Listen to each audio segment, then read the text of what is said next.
One of the most highly anticipated weekends of the entire one-up calendar, the Turbo Truck Series has the weekend all to themselves, and they have it here at the Nashville Superspeedway for 2 races in a single weekend. Today's the first one, over the course of 75 laps. Race number 4 of the season is here at Nashville, a great place for racing over the years. Every year we've come here, we've seen a lot of fantastic moves be made on this 1.3-mile concrete oval. This place is magic stuff for racing, and I expect that to be all the same here today in 2026. And alongside me in the booth to bring you all the action for this race and to celebrate the end of an era in the One-Up Turbo Truck Series, we've got Ryan Griffin with us for one last weekend, and since we didn't want to leave anyone out in the fun of Nashville, we've also got James Ellison with us for good measure. Great to have you both with us. What a place for racing. Nashville never disappoints. Oh, it never does. Last year's races are certainly an example of that. And regardless of what you think of the outcome of each race, they put on a good show, and I expect nothing less this year. It's almost bittersweet that the last race for myself in the booth is this one. On the one hand, it's like you want to go out with a good race, but at the same time, it's like it's bittersweet because it's the end of an era, and that's true. I'm kind of making the announcement for those that were not aware of it, but this is my last race in the booth, at least for now. I say for now because you never know what might change in the future. But the last race in the booth for the trucks, I couldn't pick a better venue to be in the booth for Nashville. This race, the last couple of years of the races here have just been so good to watch, and hopefully we get another good doubleheader to this year. And we're going to get that with plenty of racing action, because remember the rules for this weekend. At the end of 75 laps today, we take every single truck that finished on the lead lap today, invert their positions, and that is how they start tomorrow's race for 70 laps tomorrow. It's going to be a lot of fun to see, because the fight to stay on the lead lap here means so much more than anywhere else, because it could make the difference between starting on the pole and starting way in the back of the field with no chance. But even if you do start at the back of the field here, you can make it from the back to the front very easily here. That is why we have this doubleheader weekend at Nashville. This is the place where passing is at a premium here in the One-Up Turbo Truck Series. But with that being said, we can now bring you the starting lineup for today's first 75 laps of action, and it's a first career Turbo Truck Series pole for KJ Hayes in the New England Cruisers Racing number 91. He's got Robert Weaver in the Blue Sky 20 alongside him. AF Walsh, the defending series champion, lines up third. Nicolas Santiago, how about the vice champion of the Modifieds a season ago? He gets a career best start in fourth, with Alex Sanvital putting in another strong qualifying effort for Stormbreak in 5th. We've got some big stories to keep our eye on. We've got Blaine Saylor, the winner at Las Vegas, starting down in 18th. Curtis Stevenson, a winner last time out at Atlanta, he starts in 7th. And there's just so much to talk about, and we don't have time to talk about all of it, but what are your main focuses for this afternoon's racing? My main focus is going to be on the drivers who start toward the back, as well as those who are already at the front. And one driver who's in a slightly unfamiliar ride. For those who didn't know about the big news, we've unfortunately, as a whole at One-Up, have lost Rhodes Gray to luck changes in his life, taking him from racing, but his driver, John DeLorenzo, will fill the void, and he's already out to a good start, starting in 9th. But I look forward to great things out of him, as well as others, like we've seen great stunts, great moves out of Vince Freeze. Jeremy Frey's even done really good of late, both late last year and into this year. You mentioned Saylor. I look forward to seeing what he can do from 18th place. I think the biggest thing to watch with this is how many teams, when we get down to the nitty-gritty of this first race, how many teams might employ the strat of, hey, if we finish around, 20th or close to it, we could be at the front of the next race. How many people will try to take advantage of that, and that fight for that position in this first race is going to be as much fun to watch as it's going to be the actual battle for the lead, because the invert is so important. You're going to be starting the front in the next race. You might want to keep an eye on that. And obviously, when we get to the second race, it's going to be watching those guys that ran so well probably in the first race trying to come through the field, which we've seen done. So I'm going to be watching that race right around where that position is going to be. It's going to be on the pole for the second race, because I guarantee you it'll get a little spicy as we probably get further into this race. And the thing about it is, you just don't know what that positional could be. It could be to fight for 20th, it could be to fight for 40th. You just never know. It all depends on how many lead lap finishers we get in this race today to dictate the lineup for tomorrow's race. But with that being said, we've done enough talking. It's time to see some trucks on track. It's the 1UP Turbo Truck Series from Nashville Superspeedway, part 1 of this unique doubleheader, and the green flag set to get this great race underway. Stay tuned for that. This ought to be a good one. Here we go, off on an adventure at Nashville. Into the restart zone we go. Hayes and Weaver on the front row. The green flag's already flying. You can see it there. We're racing for the first of 2 races at Nashville this weekend, and KJ Hayes is off like a rocket into turn 1. He's going to bring AF Walsh with him, and San Vital, that outside line, not off to a great start. Weaver falling back 2, 3, 4 spots before we've even exited turn 2. Yeah, that was not a good start for Weaver, and almost not as good of a start for De Lorenzo. Still getting used to his new ride, but not too shabby of a start for most of the crew. As looks like, yeah, like you said, the inside line.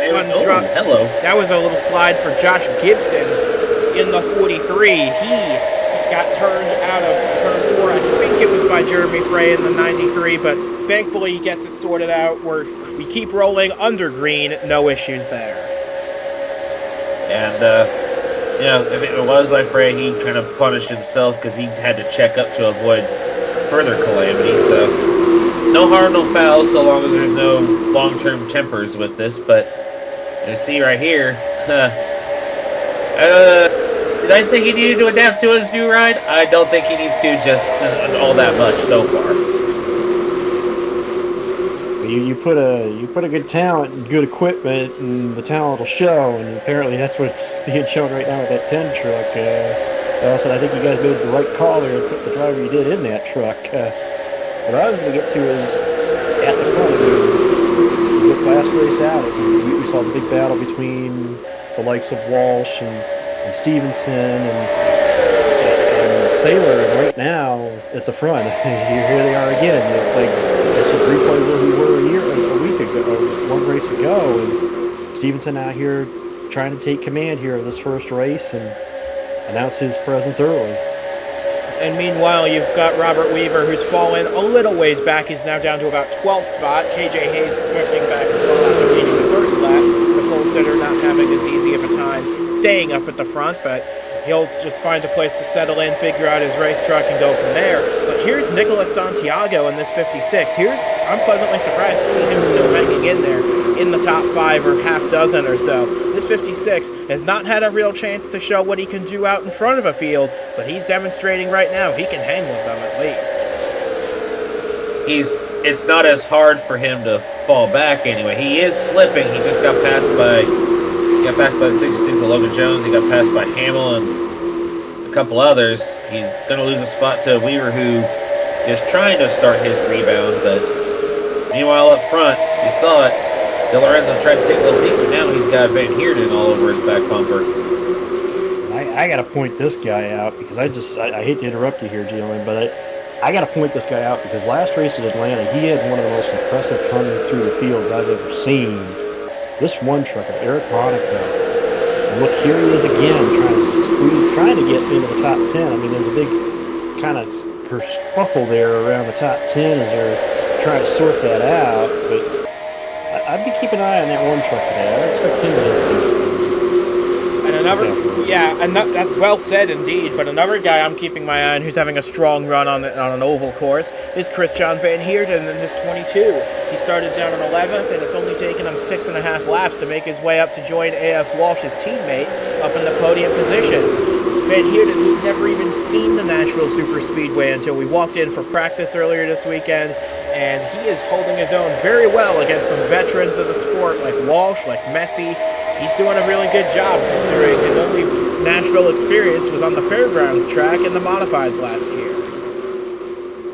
That's quite a graduation from the Fairgrounds track to this, and as well as from the Modifieds to trucks. But he certainly has adapted pretty well, and of course he's got big shoes to fill with the truck he's driving. As we see the high side again proving to bite people who get shuffled up there, as De Lorenzo falling back a little bit. But I have a feeling that with some of the guys we see falling back early, we'll find our way back into the front soon. If not, we'll see him at the front next race. I tell you what, the big thing that Christian's got going for him, though, in that 22, I mean, you're basically driving the truck that won the championship last year. The equipment is so good over there at FPM, and what they've been able to do with their truck program has been, I mean, the proof is in the paper, it's proof in the results. And he's in a good spot, and he's got talent, and he keeps showing flashes like that on an oval. You know, we'll have to keep more of an eye on him on an oval. I'm sure his discipline is more for the road courses when we get there, but I mean, I look for him, but these are the two guys I'm watching that are on the move right now. Spencer Messi in the 3 truck, and Hamill in the 59. These two have kind of latched on to one another and kind of followed each other to the front. And right now, Messi going to take that second position. Hamill's going to follow him through the third. But at the front, they're all chasing the man who won the last race out, Curtis Stevenson, in that 98, and he's trying to see if he can go 200. I mean, he feels like he was robbed a couple of races already in his career, and he's like, I got one, I want to go get me another right away. And he might as well try it, because he was having a ooh, we got one slow in the back of the field. Got to interrupt myself there. It's Audrey Ansack in the 83 that's holding up the likes of Samit Oskin, Brantley Gage, both of whom are making their first starts of the season here today in the 2 and the 57 respectively. But it looks like a flat tire possibly for Audrey Ansack, and she will limp it down pit road. That's got to hurt for Audrey, because this will certainly drop her off the lead lap and critically into a really precarious position for tomorrow's lineup. Absolutely, because we've said it. Only the lead lap cars are inverted, and trucks in this case are inverted. But if she cannot get back on the lead lap before the checkered flag flies, she will not be part of the inversion. Which, considering she started at the back of this field already for this race, to have to start at the back for the next one again, yeah, that's going to be a bit of a morale dropper as we see a new leader. I'm telling you. I mentioned it earlier. The 59 and the 3 were kind of following each other to the front, and Hamill kind of left Messi, and then he took the position himself. And now Hamill's not the help really we needed. Well, Hamill's not really a guy that we see normally run. His discipline tends to be more road courses, but to see him run up front here at Nashville, a track that I don't even think he himself thinks he would run good at, and here he is up front right now, leading the 66, although the 66 Logan Jones is going to try and make a run on him here and see if he can now take his turn at the front. And this is a very impressive showing all season long from Logan Jones. He has not run a full season in competitive equipment in the Truck Series before, and he entered this race in a top 10 position in the standings, and it's for the second week in a row he'll get to lead a race in the Turbo Truck Series. He leads lap 14 here at Nashville, although I wouldn't get too comfortable if I was him out front, because Walsh is right on his bumper, and then here's this, a 3-wide situation between Van Heerden, Weaver, and Derek Hamill as David Wells in the other FPM truck. We got all of them in the top half dozen. These guys have sure come to play this season. Yeah, that's very evident in Nitro for sure. But all 3 series we've seen them come to play. As speaking of coming to play, Walsh, he's the defending champion. He wants to continue that momentum, and he's not done too bad at it. But another win certainly would go a long way for him. Saw a glimpse of him, and I'm looking at the running order too on the screen as well, but Wayne Saylor started 18th in this race, and we said, we talked about Walsh and we've talked about Stevenson. Saylor was the other one that was the big player at Atlanta last race out. He's cracked the top 10. Keep an eye on that 08. I don't think we've seen the last of the 08 possibly being up here with the game as well. And there he goes, making a move 3 wide on Frey and Stevenson. He's going to try and get both of them here in one corner to move up into 6th place. And he's got Hamill back there to push him, and Mitchell Carter, who's side by side again with his teammate Weaver. These two have had plenty of cause to be racing side by side with each other over the course of the season so far. Hopefully, their team owner, Cale Tescart Jr., isn't having too many heart palpitations watching these two race so closely to each other every week. And you mentioned Frey. He sort of slipped back a little bit, but I mentioned him in the pre-race. He started 27th, and he found his way up to the front. He's had enough time in this series. He's found his footing in the truck that he's in for another season in a row. I have a feeling that Jeremy Frey is going to find himself in victory lane at some point this season. It could be a surprise, like one of those races that he doesn't get, that you expect a random winner. It could be a race where the truck just happens to be really good. We're going to find out at some point as we see this little bit of a shuffle here going on in the middle of the top 10. I'm looking at this right now, and I just got to put the numbers to it here. If you look at some of the guys that are in the top of the order right now, you look at a race leader, David Wells, started P15. You look at the 22, started P11. You look at Derek Hamill, he started 19th. You see, this is why people like this racetrack. This is why this double gets so much draw, is you can drive through the field here. So when we see the invert for race 2, this is what we're going to see. And I honestly really think that's just fascinating. The guys that are running up front right now, a lot of them started mid-pack. They didn't start necessarily at the front. The highest starter, I think, of the ones that are at the front right now is the 02 of A.F. Walsh, who started 3rd. Our pole sitter, Robert Weaver, pulled back a little bit. But watching these guys come through the field, I mean, this is what the fans love to see. This is why this race gets so much draw to it. And you mentioned Mitchell Carter's another one. It's like, granted, Carter started in the top 10, but just the amount of shuffling we see go on, and the fans just love it. I'm watching the fans here. The fans are just excited from the time we drop the green.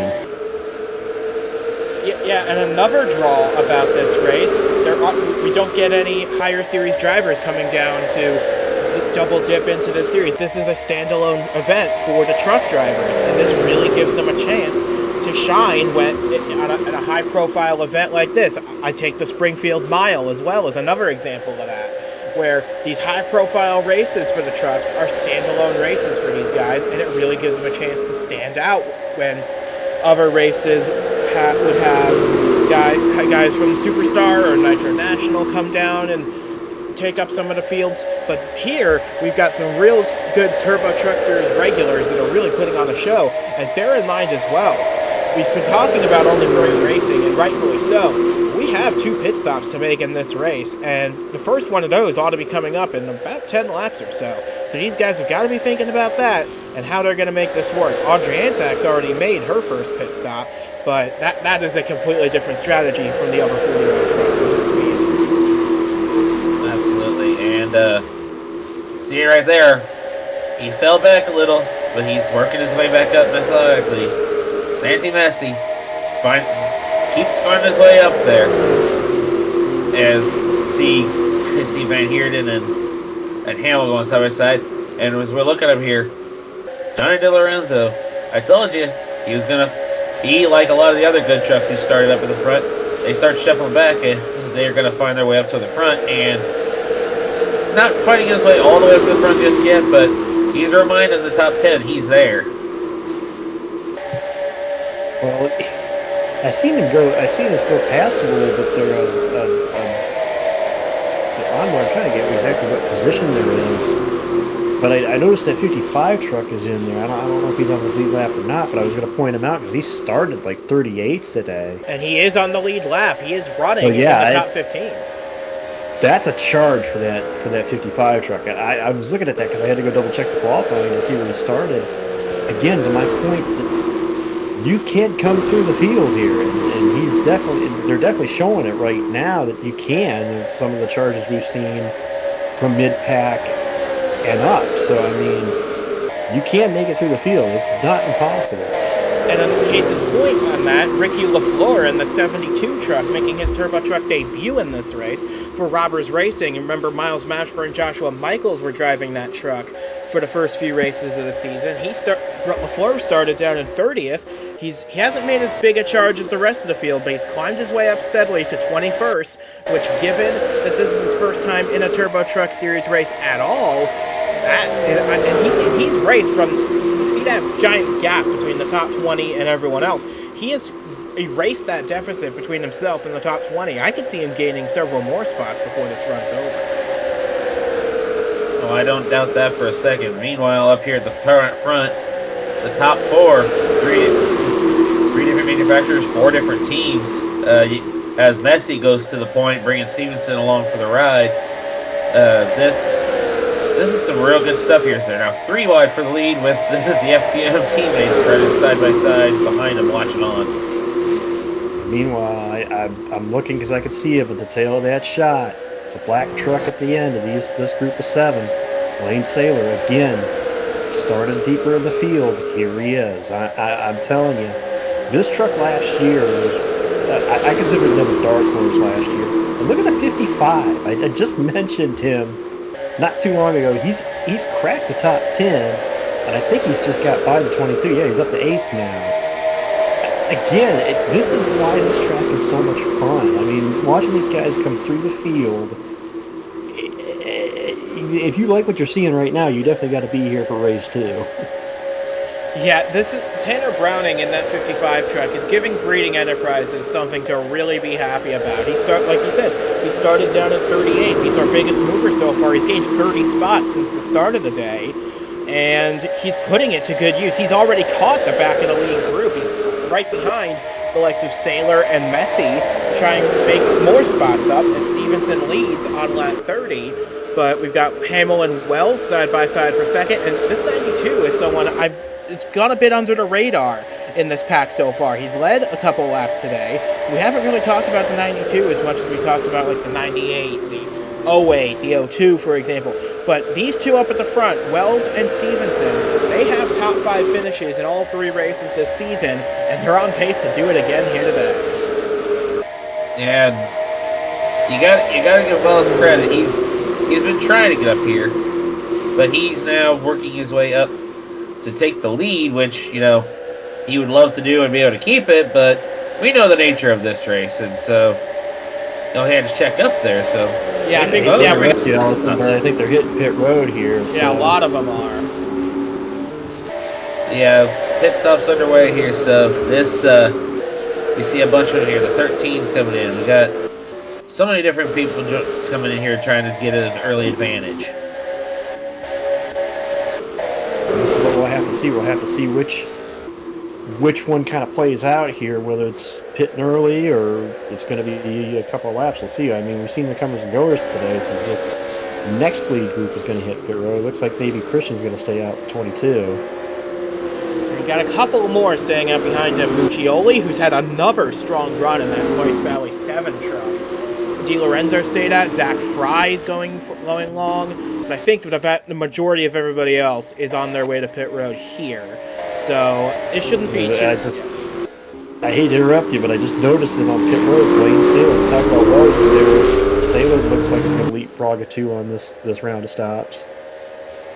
But here's Van Heerden. Here is Muccioli. Here's Di Lorenzo. RJ Bishop was the other truck to stay out an extra lap in the 52. Tanner Browning's teammate, he also comes to pit road. So these are the final 5 trucks to make pit stops on this first cycle of the day. We expect another one to come with about 10 laps to go. But I think Curtis Stevenson's got the best hand so far in this race. He's got a really big lead over Wells and Saylor, you mentioned, who come out in second and third. But let's see how these other trucks blend out, like Logan Jones, Tanner Browning, and the rest. Yeah, looks like they're going to be right on top of.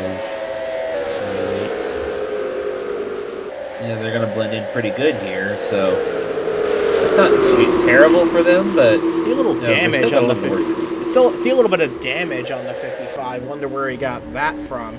But here are the final few trucks on their way out of the pits. Van Heerden leading them out. where is this 22 going to cycle out? He obviously isn't going to have a tire advantage, but he'll have a tire advantage in the later part of the run. We'll just see how far back he falls on the exit.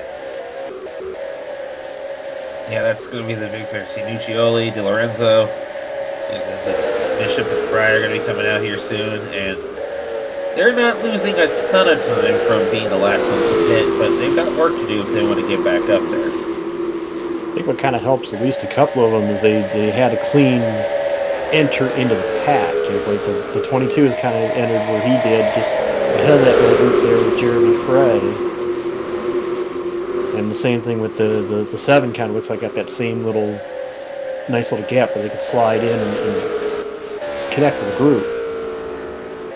And I tell you what, I mentioned him earlier in this race, but he's made his first appearance in the top 10 today. I'm so impressed with the Turbo Truck Series debut of Ricky LaFleur in that 72 for Robbers Racing. He's fighting his way up into the top 10. I believe he just got past Eric Monaco and Van Heerden to move himself up into 8th. He's only got Frey to pass before he leads that second group. So LaFleur having a super powerful statement run in his debut race. There he is in that blue 72 truck up there.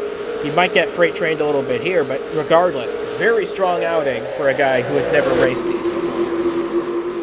It is very impressive, and he's doing what he needs to do. And so are these drivers up here further ahead in this little group. They're doing what they need to do. Of course, Stevenson would love nothing more than to continue to lead until the next pit cycle, but I don't think the guys behind him are going to want to do that. Especially when you got guys like Saylor, who was a player, again, battled Stevenson last race out. I know he wants to try to get the better of Stevenson this week. And again, that 55 truck, they had a heck of a pit stop as well. Again, you mentioned it, a little bit of damage that he got. I wonder if he got tapped coming to pit road, but didn't seem to harm their stop at all as he kept his track position, and here he is, running top 5. So all you can do is put yourself in that position. You get yourself into the top 5, and you get the run at the right time, and you may be leading this thing before too long.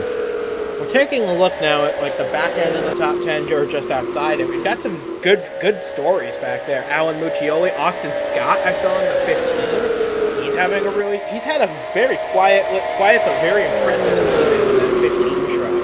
He, I believe, entered this race either just inside the top 10 in points or just outside it, but runs like this are going to make him a contender for at least a top 20 in points before the season's over, and good for that race team. They really needed after the season they had a year ago, as look who's gotten to the lead for the first time today. It's Blaine Saylor from 18th. We were talking about it. He was working on it, shuffled back, worked on it, and pit stops, and now here he is. He's got the lead, but the question is for how long with as many times as it shuffles. Yeah, it's interesting because we've seen guys. Obviously, Stevenson has had the biggest lead we've seen so far today, obviously during the cycle. But it seems like once a guy gets a lead, they don't seem to be able to hold it for long. It's like they're not able to keep it at the bottom of the racetrack. They start sliding up, and that's what allows the pack to catch them and eventually go around them. So I don't think if there's anybody that's right now, it seems like they have a truck that can be able to maintain that point. So it's just going to matter. You want to be on top of the shuffle. You want to be the guy at the end of the shuffle. That's the last one, the last shuffle. So we'll just have to see how it all works out right now. Saylor again, as we said, started 18th in the field, and now he's up front. And I think it was just a matter of time before he got up there. And honestly, we've seen this a lot this season so far. We've at places like Daytona and Atlanta, where the shuffle is notably a factor, but. And once again, it happens here at Nashville, and I don't know why, considering this is much more of a driver's track than Daytona is, but these guys are certainly putting on a great show. As case in point, we're 3 wide for 3rd place right now. Stevenson, Wells, and Hamill, with Tanner Browning not too far behind. In fact, the 55 taking a look underneath the 59 for a spot in the top 5. Yeah, Browning continues to impress there, and like we said, I don't think they're going to be too bothered by that right now. Although they would love to be up where Saylor is, but he keeps moving. He will be up there. So give it a little bit of time as we take a look at the back of the field here. Air's not having a good day so far, but yeah, we'll work. That'll be worked on as Sailor continues to lead for now. Sailor ahead of the 66 of Logan Jones, and then again they've got a bit of a gap right now. It's the first 6 trucks back to Hamill, and then there's about checking out the line here. It's about a 2.6 second gap between Hamill and what's currently scored as the 15 is actually 7th, even though I think Walsh just got him for that position, so now it's actually Walsh. And then you have this little group here, and it'll be interesting to see if this second group can make any time on these guys before this second set of stops. And speaking of second pit stops, here's Audrey Anzac making hers. She should be good to go now to the end of the race. The bad news for the 83 is she will once again fall off the lead lap as a result of this. She's got to hope that this race goes green the rest of the way so she can maybe snag a lead lap position by the end of this. And meanwhile, we've got a couple guys back here having some rough days. Sam Oskin, Stephen Myers, Lee Muse, and the rest. But just because you have a bad day in this first race, like we said, doesn't mean you necessarily have a bad day tomorrow. Because if you finish tail end of the lead lap, you'll be starting up front tomorrow. So it gives a little bit of hope to those guys who aren't having as strong a day today. Yeah, that's the one bright spot of running in the back of the field is as long as you're not lapped, you get a chance to start up at the front. Right now, the only one suffering from that is the 83, who just went a lap down. But like you said, because she's already set, she's two down now. Which, even after this is all said and done, she could still salvage a lead lap position and a better starting position tomorrow. So she may not be doing so well right now, even though she would look like she's fighting with the leader. She's just kind of unfortunately in the way at the moment. But tomorrow could be better for her, that's for sure. At this point, their strategy is pretty much changed because of that flat tire. It's like your strategy now is just try to get back on the lead lap. You can't try to be that last car on the lead lap. You get the all-put track position change for race 2 and be able to start on the pole in race 2. So that's kind of the goal right now if you're the 83 team. Yeah, shifting goalposts for that 83 team for the rest of this race, but hopefully they're able to rebound and get a solid enough position for tomorrow. But up at the front, it continues to be Blaine Saylor leading the way as we quickly approach 25 laps to go. And Browning's starting to get detached, I think, from the top 5. He's fallen back to about 1.3 seconds off the lead. And that might just come down to the damage he's got. It might come down to these guys having better trucks. Whatever the case may be, 55 starting to lose the pack just a little bit. And you see we keep panning over here to the 11, which, again, I said, Ayers just not having a good day, and it looks like he got a little bit similar damage to what Browning has, which, though unfortunate for both of them, with the only difference being Browning currently is holding a top 10 spot, but I'd say the 11 could play a factor here if things don't play out for pit stops before they get to them. It's interesting you mentioned the 11 because there's 2 things we're going to have to watch here as we get closer to that second stop. You have the 11, these guys are trying to catch the leaders, but now you have the lap truck of Anzac that's in there, and she's got fresh tires too, a little bit fresher tires than the guys around her. She could be a little bit of a hindrance to these guys as far as the racing for the lead goes, as I see Stevenson and Hamill now, they worked their way by Logan Jones and now by Wells there in the 92. So yeah, I don't think Stevenson's done there yet, because he's going for the lead now on Blaine Saylor.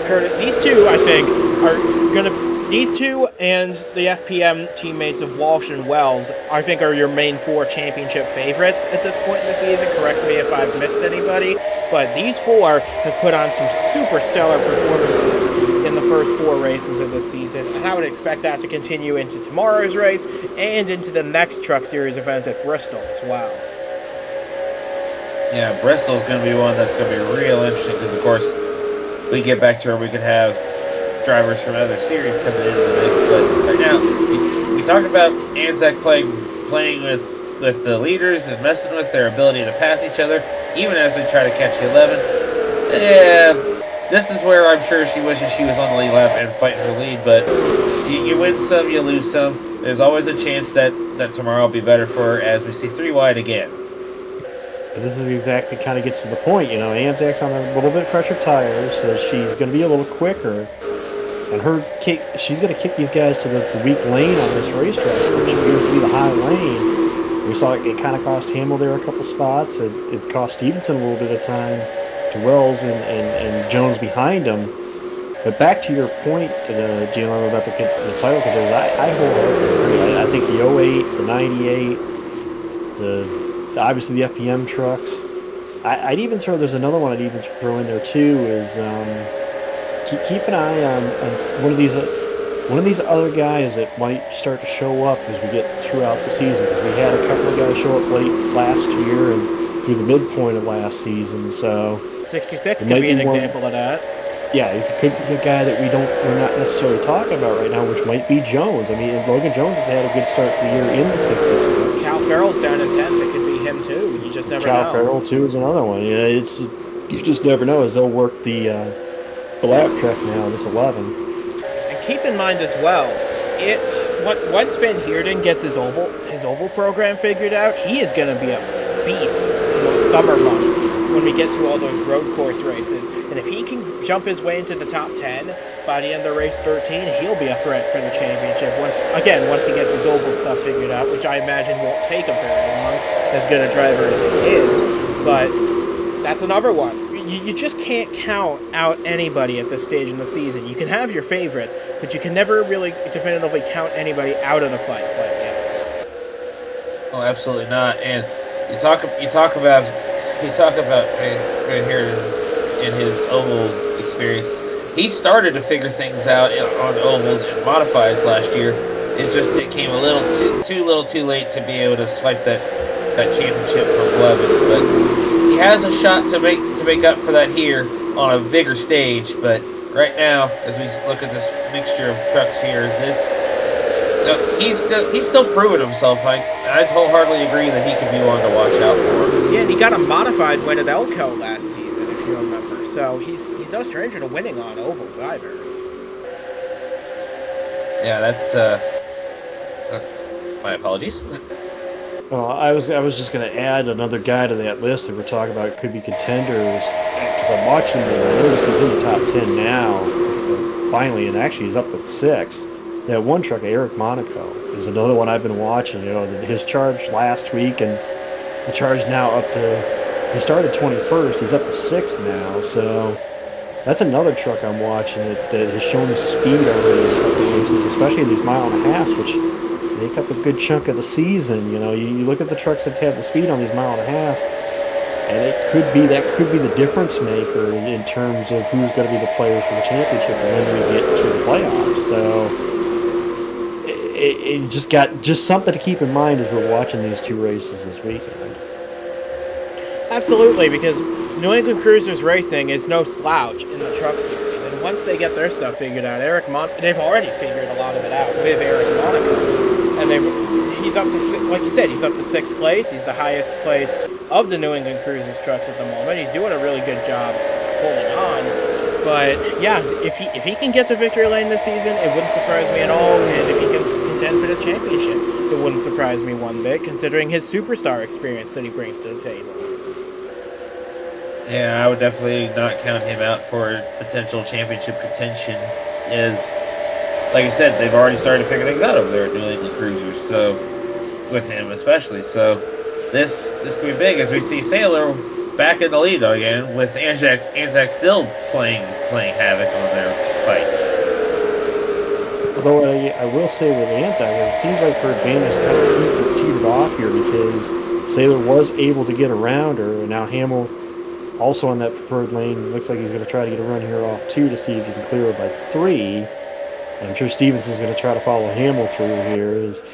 As the saying goes in racing, you know, like one opens the door and somebody else is going to try to stick their foot in there and follow through. So that's all it takes. But meanwhile, it's Sailor again, just up front and trying to pull away if he can here. And keep in mind as well, Audrey Anzac and Blaine Saylor are teammates, and that could have played a little bit of a factor in if the 83 decided that the advantage is no longer there, let the 08 go. I don't think she was planning to let these guys pass that easily, but it just comes with the territory. They've got better trucks than her at the moment, but we'll see what happens tomorrow. Who knows what'll shape up. But Saylor has led a good chunk of this race ever since he got the lead for the first time on that 40. And Stevenson's been keeping him honest. Wells been keeping him honest. So is Hamill. You know, we still have a round of pit stops to make. Don't get me wrong. And they're coming in the next few laps. But these guys are going to give us a great race before and after that cycle shapes out. And it looks like Saylor's actually going to commit to a pit stop right about here. Yeah, good timing for that, too. You talk about within the next few laps. Well, it's still within the next few laps. It looks like, okay, it looks Messi's coming in. Yeah, LaFleur there, and a few others that are starting to come in. So, I believe I pronounced that right anyway. But we got the undercutters now. Let's see what everybody else does. See, I think, at least if we look at the first round of stops, I think Bit coming in right now, this second time by, might be the play. I mean, that's how I think Stevenson got the gap that he did in that after that first round of stops. So Stevenson is in along with Wells and Hamill. It'll be Jones looks like will stay out here. But keep in mind about that gap you were talking about with Stevenson. They were able to close that gap and get past him within a couple laps, and we have 11 to go now. I'm not saying you're wrong, but I'm also saying there's a lot of variables at play, and there's still 10 and a half laps to go. A lot is still possible between now and the checker. But a lot, I know I'm jumping in, but a lot of that too was that the guys that were chasing him kind of stayed in line with each other and kind of ran him down. They used the draft kind of run him down. I don't know if you're going to see that, especially with less than 10 to go in the race, them try to stay in line together if somebody were to get that gap. Yeah, you see right there, Fry had to mind his P's and Q's getting in there as someone was coming out, but no incidents coming on or off pit road, and looks like everything's going smooth so far as we saw the last few holdouts coming in on pit lane finally, with the exception of the 83, who I don't expect to make another pit stop. No, but I would expect her to stay out because she's currently in a lead lap position as they run right now. I know it's a bit tentative. However, if she can hang on for another 10 laps, she's in the catbird seat despite everything she's gone through today. She's in the catbird seat for a really good qualifying effort for tomorrow's race. Yeah, that's absolutely right. It's pretty good for her, but also you see the 66 coming out here in about a halfway decent spot, although not going to be able to hold off the 92, but I don't expect this to be too much of a detriment in the long run, even as the laps wind down.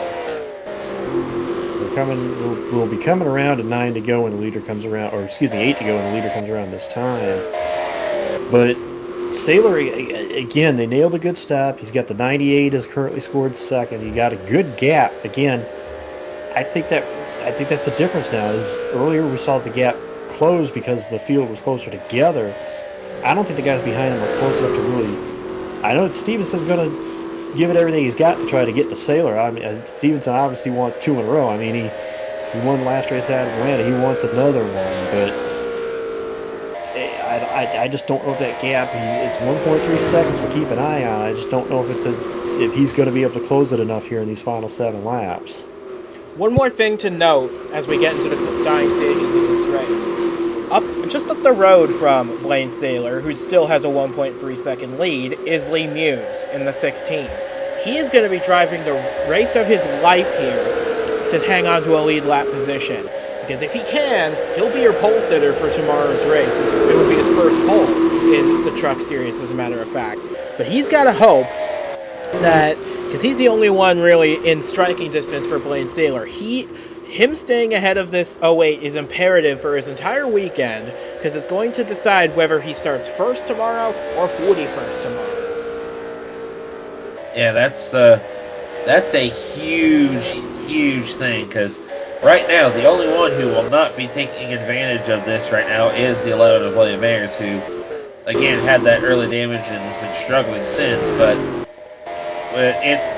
if Muse can hang on, I would definitely have to say, better soak it in tomorrow, because you know that these guys up front that are up front now are going to be fighting to get back up there. That's going to be fun to watch tomorrow, is to see how many laps will it take these guys tomorrow with the invert that are finishing up front here today. How long will we be before we see them up front tomorrow? But of course, you know, Muse and this entire organization, they're going to take this, they're going to soak this in if they end up winning this, if they end up maintaining where they are and starting on pole tomorrow, because, you know, this is, you know, it's not often you get to start on pole in one of these races, and you got to soak it in when you get it. Not saying that, you know, you can't get maybe the finish result tomorrow, but, you know, at least you're going to have the starting spot and all the accolades that go with it, so. Yeah, this is going to be the hardest earned 41st place of Lee Muse's life if he can hang on for just about 4 more laps of this race. Because Curtis Stevenson is not closing in on Blaine Saylor. I think he's used the good out of his stuff a little bit trying to catch him. So all Saylor has to do is keep it on the island for another 3.5 laps, and he's going to be the first driver this season to get a second win. Remember, he won at Las Vegas earlier in this season. So Saylor is just having a really strong start to the year, and he's only about 3 laps from adding another trophy to his cabinet. And boy, would he enjoy that, even though he would have to start look at this hornet's nest back here. Wow. Yeah, that's no fun, but what is fun for Saylor is the fact that he's currently got a nice gap to Stevenson, and meanwhile, I noticed somebody who's doing really good out of that pit cycle. I'm looking at him right there. He was driving for one of my team's allies last year, Elias Bergy. He's having a quiet day, and he's snuck himself into the top 10. And I'd say he definitely could use it, even though it hasn't been a horrible start to his season here. Started down in 24, so. Yeah, that's definitely someone to watch out for. Of course, Van Heerden, we talked about him. And then Frey rounding out the top 10. Go ahead, Ryan. And then I wanted to kind of make a little mention of that group that was hard racing. That group is still racing for starting position tomorrow as well. I mean, they're not necessarily going to be the pole sitter, like we've already pretty much at this point dictated that the 16 is going to be the pole sitter. Unless he gets lapped. Those guys are racing for starting position tomorrow. So. Oh, look how close they are at the white flag. I mean, that's. Racing for starting position. I wonder if their crews told them, "Hey, the 08's catching the 16. You guys better get the racing. You know, you could be in a good position." But down the back, this has just been great from Blaine Saylor. Down the back straightaway for the final time. Audrey Anzac's actually gaining a couple places on those worn tires. But through 3 and 4 for the final time, Blaine Saylor going to be his first season with multiple victories. He got his first at Talladega last fall, his second at Las Vegas earlier, and now his third at Nashville Superspeedway. In an impeccable drive, he's led the most laps today. He's going to have the dig deep in the field for tomorrow. But he is in a really good position with the first win of the weekend. And how about Lee Muse? He was only about a few tenths of a second from being lapped, but he held on, and that 16 truck will be your pole sitter for tomorrow. Yeah, big hats off to Muse. He had to be sweating when he saw the white flag, like, oh no, that 08's catching. But he can breathe now, which is always good to see. I said it last year. I really thought that 08 team were the underdogs last year. Forget about that this year. They are true title contenders this year, and they've made a statement in these early races, and multiple wins here early in the season. You've kind of established that, hey, we're going to be one of the title contenders. Absolutely. Blaine Saylor is got to be thrilled. He had a rough start of the season at Daytona, but he's rebounded with top 5s in every other race, and including now 2 wins, one at Las Vegas and one here at Nashville. And I'm looking forward to that second race tomorrow, because we're going to see a lot more shuffling than we saw today. And we saw a lot of shuffling today, don't get me wrong, but we're going to see even more tomorrow. And that is what I love about this Nashville double weekend and for the Turbo Truck Series as a whole. So with that being said, from James Ellison, from Ryan Griffin, from myself as well, thanks for joining us for day 1 of this epic doubleheader at Nashville. We'll see you again tomorrow for part 2, and to close the book on one chapter, and to see who wins race number 5 of the season. It's a lot to play for at Nashville tomorrow. We hope you'll join us then as well.